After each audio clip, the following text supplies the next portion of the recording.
Top quality और consistent performance के लिए सिर्फ सिल्वर पंप नाम याद रखना। સાબરકાંઠા અરવલ્લી પછી અમદાવાદમાં સરકારી પુસ્તકો પસ્તીમાં તદ્દન નવા જ પુસ્તકોને પસ્તીમાં આપવાનું કૌભાંડનો આરોપ। પુસ્તકો પંજાબ લઈ જવાતા હતા ત્યારે કોંગ્રેસના કાર્યકરે પકડ્યા। પુસ્તકો ગરીબ બાળકોને પહોંચવાની જગ્યાએ પસ્તીમાં પહોંચ્યા હોવાનો દાવો। સરકારને કાગળ ખરીદવા અને પુસ્તક છાપવાના કોન્ટ્રાક્ટ જ આપવામાં રસ તેવું કોંગ્રેસે કહ્યું। ગરીબોનું અનાજ અને બાળકોના પુસ્તકો થાય છે સગે વગે તેવો આક્ષેપ કોંગ્રેસ તરફથી લગાવવામાં આવ્યો। बाजी गाड़ी हटाना नहीं हो।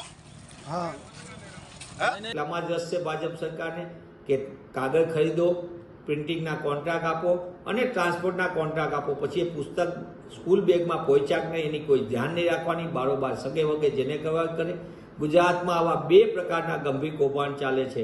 એક, ગોડાઉનમાંથી બારોબાર કરોડો રૂપિયાનું અનાજ ગરીબોના પેટમાં જવાને બદલે એ સગે વગે થાય, મિલ માલિકોને અમીરોના કોન્ટ્રાક્ટરો આગળ પહોંચી જાય અને એક ગરીબ માણસ ભૂખ્યો રહે, સામાન્ય માણસ ભૂખ્યો રહે। એવી રીતે જ શિક્ષણના અધિકાર માટેના પુસ્તકો